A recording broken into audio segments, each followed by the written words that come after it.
Is it getting hot in here, or is it just magma? This week we cover the origins of Volvo, what would have happened if Ford and Chrysler merged in the 80s, and get stoked on the debuts of the Mazda Speed 3, Grand Cherokee Trackhawk, and the ID.BUZZ. Plus, our first fan mail. All that and more coming your way right now. It's time to cruise the highways and byways of the auto industry's past, present, and future. Join us in exploring the vehicles, people, events, and places that have shaped the way we move. This is the Drive History Podcast. Welcome to the Drive History Podcast. This is Brian Corey, joined as always by Jordan Stead. What's going on, my friends? Hello, hello. This episode, we are covering the week of April 9th through the 15th. Is anything happening in your life during those days, Jordan? Nothing but changes on the wind right now. I feel like there's a lot happening coming up. Yes. We got plans for the show, y'all. We've been talking about it. We've been scheming. We're almost in the double digits. What remix? We're almost in the double digits here. This is episode 9. This is episode 9. And Brian and I were talking, and we were saying, look, it's cool. We're having fun. We like this format. But it's time to mix it up a little bit. We're going to try some new things. We're going to remix some things. We're going to be bringing on some guests. We got all sorts of stuff coming up here in the next number of episodes. But we're going to kind of soft launch some stuff today. Similar format, but with a couple of extra pops of color here and there. Turns. Oh, speaking of color. Oh. I hear you like orange. Oh, man. Well, so here's how we're mixing it up at first. We're going to talk about one major piece of automotive news for the week or recently on the podcast. And there is only one thing to be talking about right now. And it is the color orange. And it is Genesis Magma. Oof. If you're not prepared to listen to 2 hours of me talking about the Genesis Magma, turn off this podcast right now. Just kidding. Don't turn off the podcast. Yeah. If you haven't heard, you have Genesis... 1.5 minutes. Exactly. Okay, 1.5 minutes. Fair. You got to put a timer on it for me. I got to... Genesis is rolling out a performance line, allegedly, because it's still a concept line, of cars called Genesis Magma. For those unfamiliar, Genesis is Hyundai's luxury brand, which started just as the Hyundai Genesis in about 2008. Yes, it's kind of confusing, but it's definitely one of those spin-offs that you would have thought would have died by now, but they just persevered. It's hotter and hotter and hotter. Brian's coming with the jokes tonight. Yes, it is getting hotter, but the reality of it is one, if you haven't seen some of the new Genesis designs of the past, I think maybe 1 or 2 years, the G70, G80, GV70, G80, in my opinion, my favorite stock car automotive designs in the longest time. If you haven't seen them in person, stunning. If you haven't seen them online, it's true. Go look them up right now. Incredible. Beautiful designs. Still not sponsored by Genesis. Not yet. But hopefully with this Magma rollout, we're going to be getting some free press cars from Genesis. Yeah. No, I don't know. We'll see. Genesis holler. Anyway. It's true, though. What they're doing is really interesting. I feel like we'll talk about this a little later. The in-house brands, the spin-offs, the hot takes that you're going to give us on those brands. But we're starting right here with the Magma. And I'm kind of curious what you think of the name in general. Yes. Okay. So starting really 30,000 foot level. Yeah. Magma. 30,000 foot level. Magma seems kind of cool. I think about a couple things. I think about Dr. Evil. Magma. Okay. It's the first thing I think about. And then I think about 2. Okay, all the cars, by the way, I've debuted in bright orange, which by the way, is also one of my favorite colors for cars, especially performance cars. So I love that part. The third part that's a little bit sus is that Magma is hot, but it's very slow, typically, right? It's like kind of this slow, goopy thing. Yeah, right. I would imagine most of the time. Eats everything in its path, but at a I guess. very slow rate, yes, indeed. But from their website, Genesis says, Genesis Magma presents an exciting opportunity to push the boundaries of performance and luxury for new interpretations in high-performance vehicles. Genesis will continue to reveal attempts and experimental concepts with careful consideration of both technological and aesthetic elements. And basically what they've done is they've made a performance variant of the 4 different vehicles in their current fleet, which is essentially an SUV, a sedan, actually a concept like coupe style roadster car, and pretty impressive. one other one. I mean, that one is just so eye-catching. Like when you check out the website and you see that sleek little roadster, it is unbelievable. It is a car out of a video game from like 1995 with the proper graphics to display correctly in 2025 and beyond. Yeah, it's unreal. Apparently, keep in mind, all this stuff is still concept. But the first thing that I was wondering about is, are they electric or are they ICE? And TBD, but on the new concept coupe thing, which they're calling the X Grand Berlinetta, it's powered by a front. Wait. Before we go any further, Yeah. I hope you know that there was a Buick Berlinetta. Why'd you have to ruin this? In the 80s. Yes. And hopefully they didn't base it on that. But anyway, apparently this thing is going to be powered by a front mid-engine V6 that's electrically assisted, that tops out at 1,071 horsepower and something like 900 something torque, and it tops out at 10,000 RPM. So we're talking like F1 engine tech going on here. The language that they use is really interesting to me because they call it a front mid-mounted V6 that's electrically assisted tech. They don't call it a hybrid.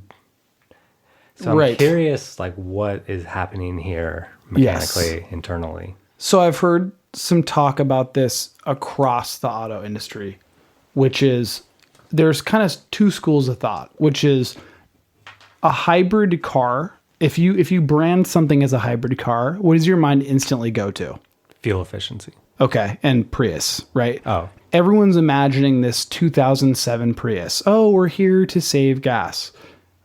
Okay, that's cool. That is one bucket. That's a big like group of buyers. Sure.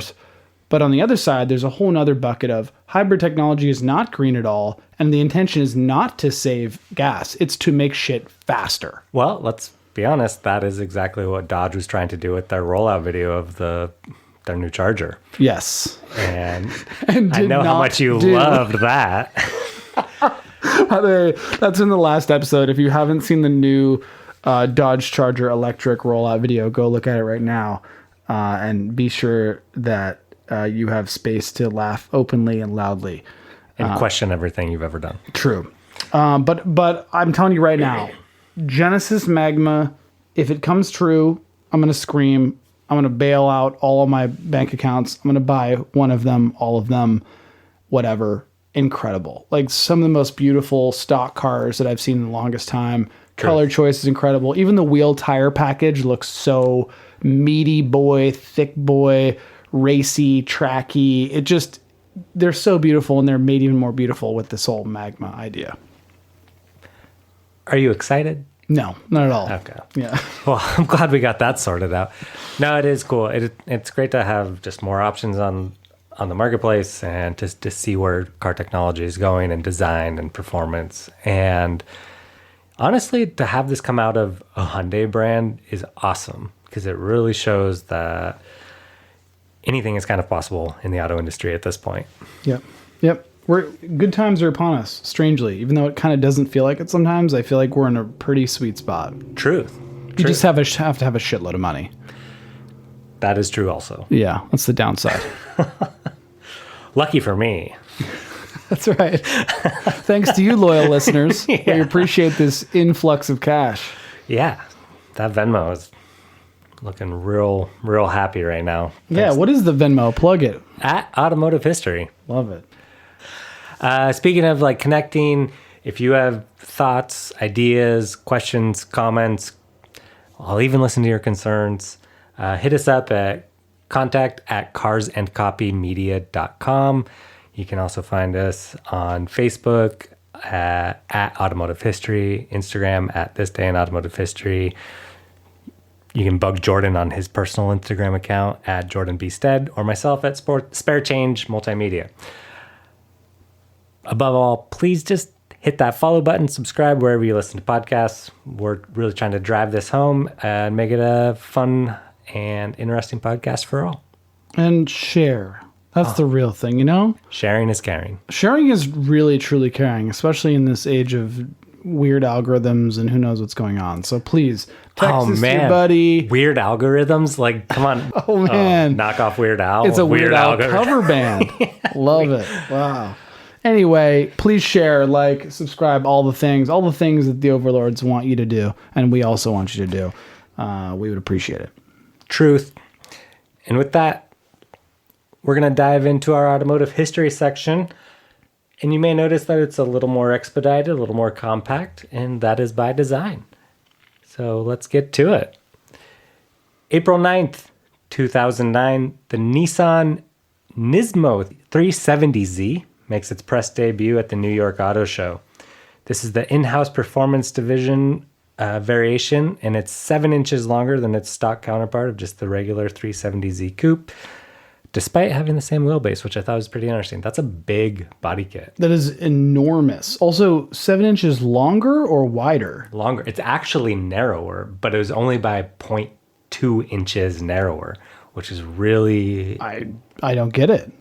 What 7 inches is so long. So long. That's like the difference between like maybe even like maybe a BMW 3 Series and a 5 Series. That's like a really different car. I think a lot of it was in that front lip. Looking at it, but they do look cool. I do love that front on the 370 Nismo. So sick. But it is interesting. I don't know where they shaved 0.2 inches off of this to make it narrower. Yeah. It did gain a lot of weight. Forgot to write down the specs on that. But it came equipped with the 350 horsepower V6, which is 18 horsepower more than the stock 370Z. And everyone came with a 6-speed manual. There was no automatic option. That's cool. I super appreciate. Other upgrades for it included 19-inch raised forged wheels, Yokohama tires, vented rotors spinning under Nismo sport brakes with 4-piston front and 2-piston rear aluminum calipers. Like, this was a well-designed performance vehicle, especially for 2009. It was the second year, I think, of the 370. So they were onward and upward. We've briefly talked about this in the past. I think I like the 370 more than the 350. But my problem with both still is that I feel like once you hit the top of the wheel downward, the car looks like it stopped getting designed. That's interesting. It just looks flat and bulbous and weird, except this 370 Nismo front facelift for this, I think helped a lot for this particular car. Where are we now on the Z spectrum? I'm glad you asked. Well, the new Z just came out, which is people are referring to as the 400Z, which it's actually not called, but just for nomenclature's sake, it's making it easier for people to understand where we've been and where we've gotten to. The new Z came out. There is a new Nismo edition of it. It's automatic only, but the non-Nismo edition of the new Z can be had in both automatic or manual. That's so interesting. Now, here's the thing. The new Z is allegedly, and probably factually, I don't know exactly personally, but the new Z, the 400Z, which it's not called. So it's just Nissan Z. Nissan Z. And it's kind of bringing back all these different chunks of history, like way back Datsun days, all these cool elements. The thing that I've read other automotive journalists saying and the reviews are basically that it's a cool car, it feels good, it's new, it's fun, it's fast, still twin turbo V6 situation, is that it's still like 80-something% 370Z. So it's kind of like a reskinned 370Z with some new upgrades. And hey, I mean, that's cool. I've never actually driven any of these cars. I've always kind of wanted to. I've never actually wanted to own one, though. But I do like the new Z, but apparently there are like a lot of 370 under the skin. Do you feel like when the 350Z came out, I think it was like 2005 04-ish, maybe even earlier. 03 maybe. Yeah. Yeah. I mean, that was that same era of all these retro cars. And you and I were just talking about this earlier today, how that era was kind of defined by these retro vehicles. Do you think the Z design of that time was retro, or was it modern? I think the new Z is far more retro designed. They did a really nice job of the new Z of combining all these different eras of Nissan Z. Whereas the 350 and the 370 to me was kind of like a net new thing. But when you see a 350 or you see a 370 on the road today, it's so clearly a early 2000s design. Yeah. Not in a bad way, right. but it's like very much of that era, much like a lot of that kind of...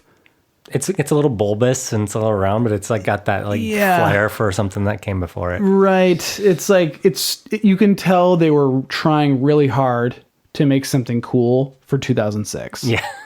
So true. Yeah. Cool. Jumping ahead to April 10th, 1978, the first U.S. built Volkswagen leaves the Pennsylvania assembly line. Really interesting to me. It took about 30 years for Volkswagen, once it kind of started maximizing production, to come to the U.S. And it was one of the last major players in the import industry to build a U.S. factory. And that excludes BMW and Mercedes and those luxury brands until recently. But Honda, I think Subaru did, Nissan, they were all in the U.S. before this. And so it was a huge step for Volkswagen. And by this time, they were already one of the top selling cars in the world. So a little late jump for them. But what car was it? Do we know? I'm sure by 78, well, they were still producing the Beetle for about another couple of years, and the Volkswagen van. But they were also doing I forget the name of them. Maybe the Scirocco was about to come out, and there was a station wagon variant. Okay. And I think the Rabbit was also right about this time. That was 79. Cool. Yeah. April 10th, 1981, Henry Ford II, the grandson of Henry Ford, rejects an offer to merge Ford and Chrysler, an offer that came from Lee Iacocca, who had been fired by Henry Ford II just a few years before and ultimately ended up as the CEO of Chrysler. It's just so crazy to think about a world where those two brands are under the same roof. Yeah, that's true. I didn't really think about it. Yeah, that's true. Imagine. Right? What do you think would have existed? And what do you think would have not existed? Right off the top of your head. What would have won out over if they would have merged? I think what would have happened is a lot more family hauler type vehicles. One thing that I know for a fact that Lee Iacocca brought from Ford to Chrysler was the minivan idea. And that essentially saved Chrysler in the early 1980s. Right. Yeah, that makes sense. That and the K car. And, Ford, General Motors, they all kind of played catch up in that field. Well, when that happened, man, I mean, in the 1980s, I feel like performance was just out the door. Nobody was trying to go fast anymore. Gas crisis. Right. So maybe there would have been a little more experimentation with the Mustang or something like that. But because they were doing those not very powerful Shelby Chrysler vehicles in the mid 1980s, and so would there have been a Shelby Ford reunion, perhaps? Who knows? Weird. I'm surprised that hasn't been a revised history movie yet. Someone hasn't made a movie of if that had happened. It's like Man in the High Castle, but the auto industry. There it is. By the way, trademarked. Trademarked. Don't take it. I own it. Yeah. I'm writing the script right now. April 11th, 1970, the Saab Sonnett III debuts. This is the original Saab Sonnett debuted in 1955. It was its first sports car. The Saab Sonnett II debuted in 1966. And then this third iteration landed in 1970. It featured a German-built 1500cc Ford Taunus V4, which I thought was really interesting. I thought you were going to say Taurus. That's what I was reading it like that for a while, but a few years before the Taurus came out, unfortunately. So this sports car had 65 horsepower and a top speed of 99 miles per hour. I'm not sure if you've seen one of these vehicles. They're actually really beautiful. I haven't, but the name is ringing a bell. Yeah, I mean, it's like a pre-wedge car. Oh, cool. Almost. Okay. Yeah. And they're rare, too. Only 8,368 of the Saab Sonnett 3s were built between 1970 and 1974. So if you see one, snag one. I foresee myself in a alternate universe being a Saab owner. I've come close a couple times. Although growing up, my neighbor had one, and I hated it. I hated the name. I hate the name Saab. It's What a terrible Saab story. It's a Saab story. I don't like Saab. Like, I don't know. There's just so many elements of it that I don't like. I hate the name, and it's very frumpy. Like, the whole brand to me is very frumpy. Too many vowels. Yeah, I don't know. But there are some cool Saabs out there for sure. Totally. The Arrow, all this. Yeah, there's some cool stuff in there. What were we just... Oh, the Volvo. Yeah. I always confuse Volvo and... They're kind of the Saab. same to me in my head, too. Yeah. They're Swede. That's right. April 12th, 2006, the Mazda Speed 3 makes its North American debut. This is the in-house performance version of the Mazda 3. Features a 263 horsepower turbo 2.3 inline 4 and a 6-speed manual transmission. Again, no automatic option available. Hard to imagine today. This car landed on Car and Driver's top 10 list for 2007, 8, and 2010. I wanted to ask you Yeah. about these, like, because we already talked about the NISMO 370. And now we got the Mazda Speed 3. What do you think about in-house performance brands? Do you have a list of your top 3, perhaps? Give us your hot take. Hot take. Love it. Okay, I'm going to say them really fast. Then I want to talk about the Mazda Speed 3 for a second, and I'll come back to my 3 in-house performance brands. Okay, my 3 are Audi Sport, AMG, and M, but with an honorable mention to the N. Oh, yeah. So I'm going to come back to that in a second. The Mazda Speed 3 is the car that I'm shocked I never bought. Interesting. Our good friend Carrie, who will, I promise you, appear on this Carrie, show. get your butt down here. Actually, he's going to be here tomorrow. Carrie, we're recording tomorrow. True. Maybe we'll see what happens here. Anyway, Carrie, our good friend, amazing dude and car aficionado, loves the Mazda Speed 3. And we love cars like this because they're cheap, they're fun, they're fast, they're stupid, and they shouldn't exist. And the Mazda Speed 3 to me is totally a car that I'm surprised I haven't owned yet. And even though I haven't driven one, feels very similar to the Fiat 500 Abarth that I owned. Overpowered 4-banger turbo. Abarth is another front-wheel drive. Abarth isn't really in-house, is it? I feel like these days you could say that it is. I think it is. It is. It's like part of the namesake. There was a time in history when it wasn't. Right. But now it's part of the brand. Okay. But I'm surprised I haven't owned one of these. I've heard great things, honestly, especially if you like torque steer. I mean, that's the name of the game with the Mazda Speed 3. But people have built some crazy stuff on this platform over the years if you do some YouTube hunting and diving. But such a fun, stupid, and very happy, smiling looking car from the front. And I've always kind of wanted to drive one or own one. Is it something that's hard to come by? I don't think they're hard to come by, but I do think they're probably hard now to find one that hasn't been absolutely boosted to fuck and beaten to death at this point. Yeah, fair. I mean, like, nobody accidentally buys the Mazda Speed 3. Right. You know, because you can buy a Mazda 3 and you're good. But you really have to be like, I'm going to kill this thing with fire if you're going to buy a Mazda Speed 3. Fast and the Furious. Yeah, although it was never present in those movies. It was never, yeah. I mean, same with the Mazda Speed Miata, which actually, like, a lot of people don't like and don't think is a great Miata. But anyway, I don't know. Sorry, I just have to shout out really quick. Had somebody, Adrian Ma, he wrote an article for automotivehistory.org about Mazda's in-house brand M2, which was building, you know, kind of bespoke Miatas and other models in the mid and early 90s. Cool. If you haven't checked it out, go on the website, search for Mazda M2. It's really, I've never even heard of that. I'm going to go check it out. that's what I didn't know either. And he busted out this awesome article about all these crazy cars I'd never even heard of, and they're very hard to come by. And Yeah, I bet. it was Mazda's it was pre-Mazda Speed, Okay. In-house division. Little pilot program for Mazda Speed, maybe? Yeah.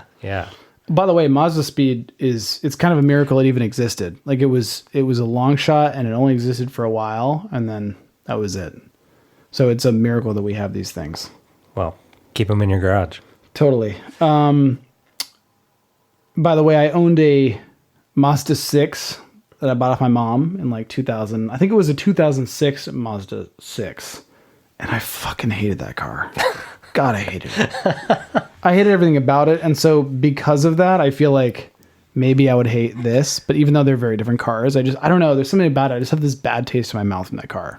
I gotta say though, I appreciate Mazda styling. I feel like they do something different than a lot of other car companies to make themselves look like their own car. Yep. And timeless. Nothing really looks particularly aged for me from Mazda. Truth. It always I looks can see that. pretty damn good. Truth. Anyway, back to this in-house performance brand. Audi Sport. Look, you're going to hear me talk about it forever. I love Audis. I don't know why. I haven't even driven an Audi for real in my life. I just love this in my mind, the idea of what an Audi is, which is this brutish gentleman's car. It's luxurious when you want it to be. It's aggressive when you want it to be. It looks cool as shit all the time. It's also one of my favorite automotive just design languages ever. I think they're timeless in their design, almost every model. So I got to give it to the RS line of Audi sport cars. You just can't go wrong. AMG, again, I don't think I've ever driven an AMG vehicle. Similar kind of ethos though, right? This luxurious thing. Just appreciate it. Fast, Come on. loud. Give me a wagon. I know, yeah, that E63 S wagon. My God. And then I have driven an M car, like I was talking about on a former episode, an M4.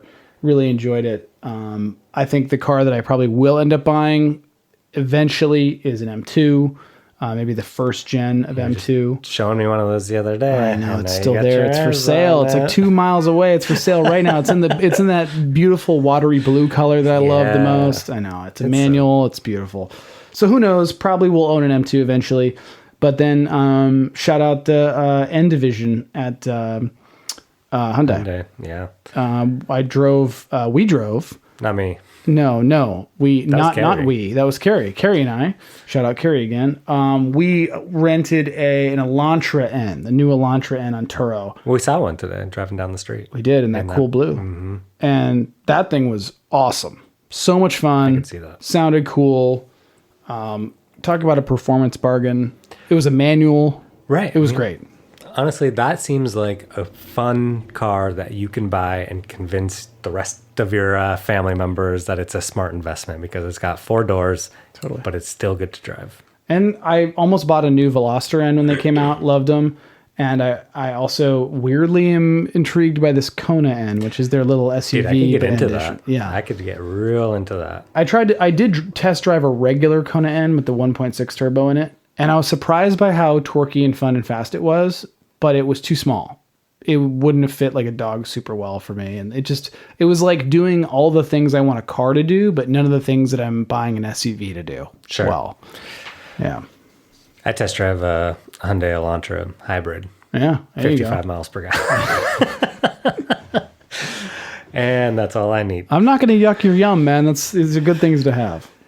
But honestly, I mean, going back to Genesis, but Hyundai is doing really interesting things. Props. Magma.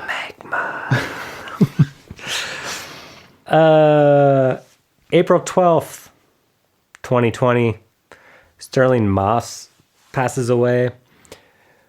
While he's best known for his antics as one of the best British Formula One drivers, he won 212 of the 529 races he entered ever across a variety of motorsports. And that includes F1 and, the 24-hour Le Mans, 12 hours at Daytona, and a variety of other endurance racing. However, despite his success, he earned he's known as the greatest driver to never win the Formula One World Championship. But in a 7-year span between 55 and 1961, he finished second place 4 times and third place 3 times. So close, but so far away. What's cool is his first F1 win was at the 1955 British Grand Prix, and he was the first British driver to win that race. Dang. Repping for the home team. Nice. Yeah. And also, I need to correct myself. It's actually Sir. Oh, Certainly must. important. Yeah. April 13th, 1969, the Dodge Charger Daytona debuts. This car, if you're probably familiar, it's big wing on the back, huge nose cone, but it demonstrated just how far American car companies were willing to go to win on the NASCAR track.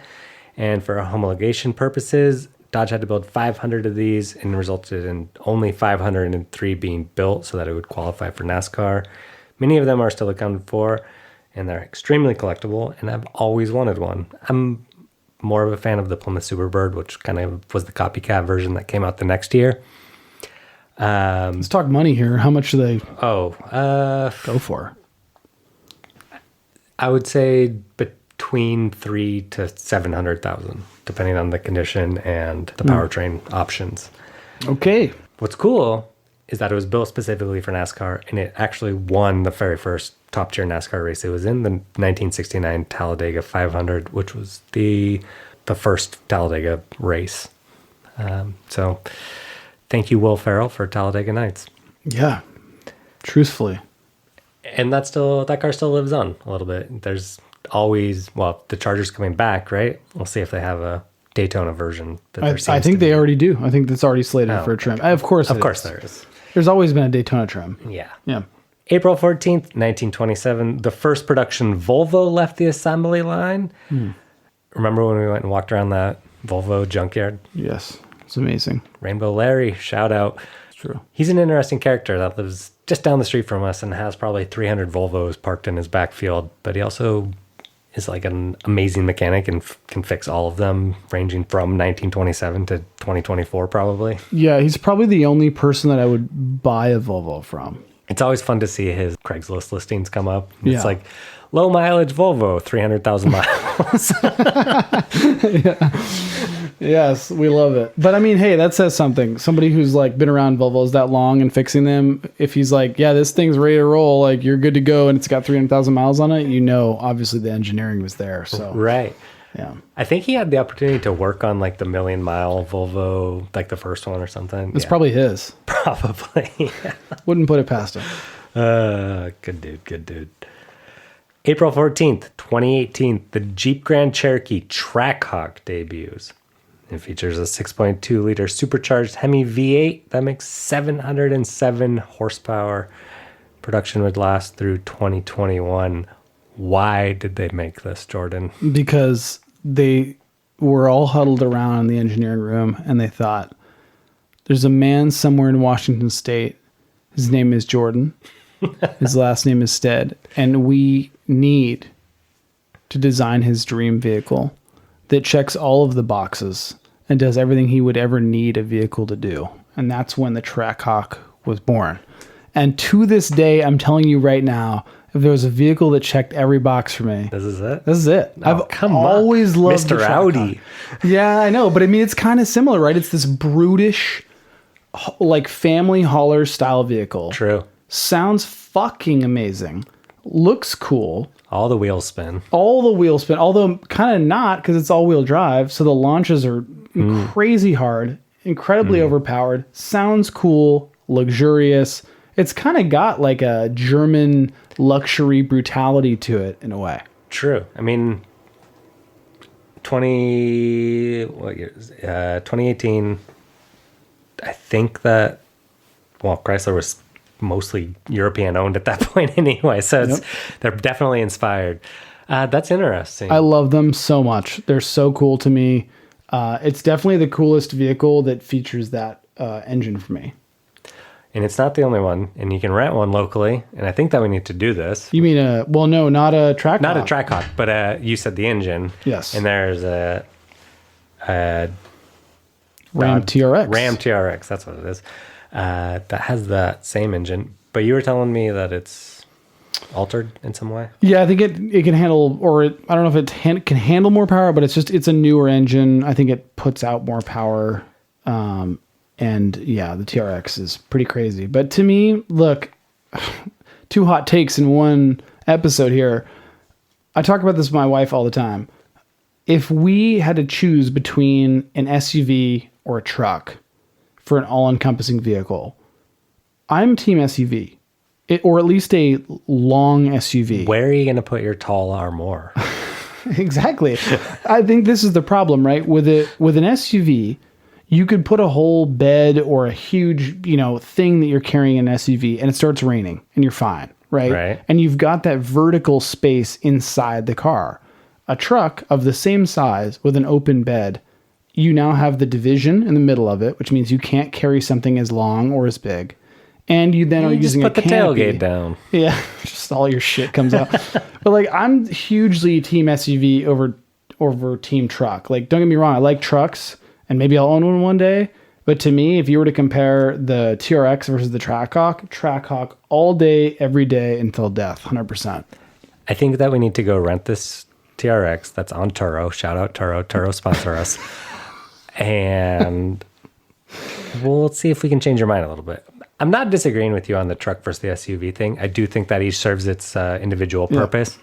I have a little Chevy S10 from 2003 that hauls a lot of dirt. And I'm not going to put a bucket full of dirt in the back of an SUV. Hey man, just put a tarp in your SUV, man. Put the seats down. Just the loading process, the unloading process, it seems a little trickier. I don't know. Maybe they got the tools for it these days, but maybe. GMC Typhoon.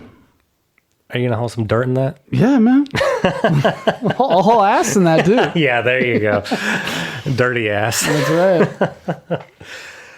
All right. April 15th, 1964, Gail Wise, a 22-year-old school teacher from Chicago, becomes the first person to purchase the brand new Ford Mustang. Hey, nice job, Gail. She got it 2 days before the official on-sale date for the Mustang. She pulled it off by just happening to go into a dealership that had taken delivery of a light blue convertible, and she had mentioned the kind of car that she was looking for, and the salesman just took her to the little showroom that was not supposed to be displayed, and she walked out of there. She drove out of there. Yeah. In the very first Mustang to ever be sold. Interesting enough, she still has it to this day. Wow. Listen, if you're another podcast that's listening to this podcast, don't take this idea, but I just had a great idea. We got to get Gail on here. It's crossed my mind, for sure. That would be amazing. Yeah. Also, I'm going to call it how tomorrow. the fuck did a 22-year-old school teacher buy a brand new Mustang? Inflation's a bitch. Yeah, I guess. If you look at the original prices of a Mustang, I think it was something like $3,500 in 1964 when it came out. Nice. And that's the equivalent of $19,000 now or something. Yeah. So things haven't exactly stayed on pace. Yeah. Here's something that's not a Mustang. April 15th, 2022. Could be anything. Who knows what he's going to say? The Volkswagen ID.BUZZ makes its North American Eurospec production debut. Yes, that is very specific, but that is what happened at the New York Auto Show on April 15th, 2022. I am in love with this van. I am not going to lie. I grew up a Volkswagen person in a Volkswagen family. It is just like the remake of the original Volkswagen van. Give me one. I think you are not the only one to say this. I think they did a great job with it. It looks awesome. The specking is right. I also was reading somewhere, don't quote me, but recently I saw that there's going to be the performance version of a number of VW electric vehicles, and the ID.BUZZ is included. I'm sure. And I can't wait to see what they do with it. Yeah. I also think that they are only doing the 7-passenger one in the US. Yeah. That's not a Euro option. I love that though.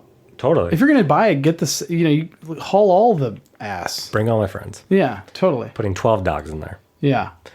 On the next episode, we'll do a hot take of top 5 dog cars. Oof, love it. I'm here for it.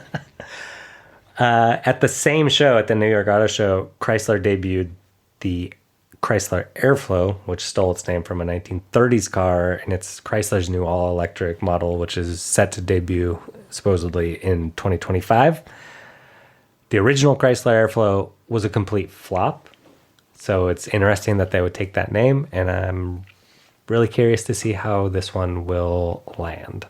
What kind of silhouette was it?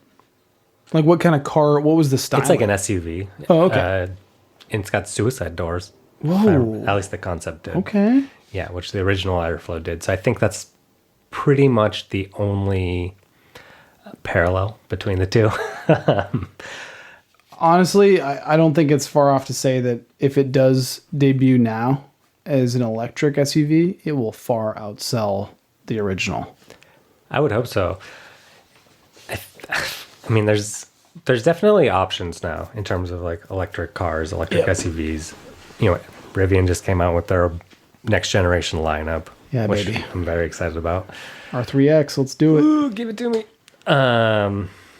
However, like the Chevy Bolt EUV, which was among the best-selling electric SUV cars, just was discontinued, which I find interesting. Would you call it an SUV? I think it was so small. They called it the EUV. EUV. Okay. Electric utility vehicle. Okay. Yeah, maybe more of a crossover, I guess. The thought was there for me. Almost bought one, and then I don't know. Kind of wish that I would have bought one of those early electric cars that had like 80 miles of range for like $9,000, and then just drove it around town for years and years and years. Got my money's worth, and it exploded into a huge explosion, exploded into a huge mushroom cloud. And then I'd never have to think about it again. But it got me around town for free for X amount of years. Would have been pretty awesome. Yeah. Well, it was interesting when we saw like the golf cart driving around earlier. It's like, why don't we just drive golf carts around town? I mean, we could. We should. Yeah. That kind of does it for the automotive history portion of this episode, but we got some fan mail, Jordan. Ooh, let's go. All right, we got people listening to this joint. People are listening, and we are thrilled by it. I'm going to read this verbatim so I don't miss a word from our friend, Chris Fernandez, who wrote in to say, now that I've almost caught up, I thought I'd give you some feedback. We always appreciate feedback. Hopefully this leads to an audience question and comments section. Look at this. We're doing that. Boom. My man. Chris, you already win. You did it. He goes on to say, really love the show. I'm going to emphasize that. Really love the show. So much that he and everyone he knew hit share and told all their friends and family and enemies about the show. Truth. He did that over and over, and he's still doing it. He's actually just at his computer hitting share. Yeah, and he's also just hitting the Venmo, too, every day. Like $1,000 a day. At Automotive History. Yeah. He goes on to say, number one, in quotes, cars will be so boring in 5 years. And I believe he's quoting you, Jordan. Deny it. You guys aren't old enough to remember guys saying in the 70s that emissions are going to destroy cars. I heard this right through the 80s and 90s, especially at the speed shops. But I look around and cars are faster and cooler no matter if you buy a 5-year-old GTI or a new Mustang. And don't get me started on the immediate torque of the electric cars, which have only just started developing. Thoughts? Yeah, I do have a couple of thoughts. He's actually spot on this. I feel like everybody just is going to be critical of whatever is current and new. And it's true that everything is faster and quicker, safer, and maybe a little more boring in the design department from certain perspectives. Unless it's Genesis Magma. Unless it's Genesis Magma. But he's right. People just say over and over and over, cars are slow, cars are boring. But the reality is they are fast. It's true. Although I think the context of this was that everything's going to go electric. Right. Well, he mentions that in like the immediate torque of the electric cars. I will say that cars are quick, not fast. Yeah. No, you're totally right. Yeah. I can't argue. Although I am I fear a world of all electric cars, but also I think there's been a lot of hype about electric cars. Well, that's what I mean when I say they're quick but not fast. Like that torque is like they're quick off the line, but they like ultimately they're going to end up going the same speed as your. It's also a one-trick pony. I mean, like how many times are you going to floor it and feel the torque and be like, cool. You know, there's like so much more dynamic elements of driving an ICE vehicle, especially if you're driving a manual or whatever else, or turbo or supercharged. There's such a different character for all these things. You look at Ken Block, rest in peace. He built that car, the electric car, Audi, or was it e-tron? Or was the e-tron? Yeah, or the right. Yeah, and like they designed it to like have that, like to be able to shift and to burn rubber and to like do all these things. And it's like, okay, bring that to market. Yep. Chris goes on to say, I have lots of Euro experience. I thought you guys might appreciate my work photo folio. And he sent us some pictures of the cars that he works on. There's Porsches and Ferraris and a lot of things. So, and it's Car Care by Chris, by the way. Car Care by Chris. Give it a Google. Check out his work. Chris, thank you for the note, man. This is awesome. You are officially the first fan mail, reader mail, listener mail, whoop, whoop. Maybe, I don't know, enemy mail. I don't know what it is. We appreciate the mail. Yeah. Thank you so much. Please be like Chris. Send us notes. Contact at carsandcopymedia.com. Send us all the notes. Spam us on Instagram. Spam us wherever. And we'd love to feature some letters and just hear from you guys. It's been really cool to get this first note from Chris. So we appreciate you, man. Thank you for listening. We're here for him. Yeah. Also, he goes on to mention, how about an auto book piece every now and then? Right now I'm reading Crash Course, The American Automobile Industry's Road from Glory to Disaster. Keep it coming, and I'll spread the word, says Chris. I'll have to check that out. I will have to check it out. The last automotive book that I read, I'm currently reading a book about Crazy Horse, and it's amazing, his biography. But the last automotive book I read was Small Wonder, which is the history of Volkswagen. Oh, that's cool. Yeah, it's a solid piece. Cool, dude. What an episode. This is solid. Yeah, we covered a lot of ground in this. Yeah. I'm psyched on the new format. Let us know if you are. It feels good to kind of break up what we've been doing the last 8-something episodes. We're learning, we're growing, we're trying things. You know, if it sucks, tell us. If you have other ideas on how to mix up the show, holler at us. But we've got a very deep list of ideas of things coming up next and ways we're going to keep things interesting for you. So coming up next episode or very soon, we might dive in a little bit on those in-house performance houses for various car manufacturers. TBD on when, but it's coming up. We got some other stuff cooking for you guys. So I appreciate it. Thanks for listening, and take them away, Brian. Drive history every time. Yeah, that's the line. Yeah. It's kind of guard. It's like, oh my God, yeah, what are we doing next week?